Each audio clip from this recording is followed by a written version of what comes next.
नमस्कार मित्रांनो, तुम्हाला काय माहित पडलं? आपल्या धुळ्यात आला होता एक स्ट्रगलर सुपरस्टार सिद्धार्थ जाधव दादा.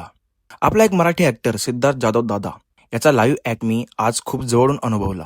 खरंच काय बोलू समजत नाही. मुंबईचा एका छोट्या चाळीतून निघून त्याला मराठी सिनेमापासून तर हिंदी सिनेमामध्ये नाव कमवण्यापर्यंत नेहमीच त्याला त्याच्या लुक्समुळे रिजेक्ट केलं.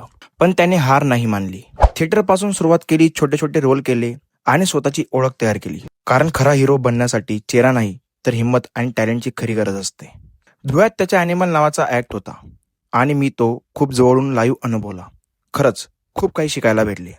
त्याच्यासोबत असलेल्या संपूर्ण टीमने पण सर्व प्रेक्षकांची मने जिंकली. टीम मधील एक कलाकार ऋतुजा पाटील व दुसरा कलाकार पंकज पांचरिया या दोघांनी एकही डायलॉग न बोलता फक्त एक्सप्रेशनद्वारे एवढा छान ऍक्ट केला की मी काही बोलूही नाही शकत. आणि सिद्धार्थदादाच्या ऍक्ट बद्दल बोलण्याचा विचार करताच अंगाला काटा येतो.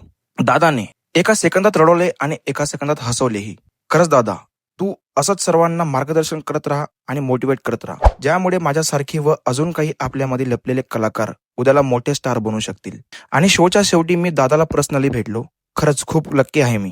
दादा मला बोलला की जे पण करतोय करत राहा, तुझी आवड सोडू नको, देव नक्की तुला फळ देईल.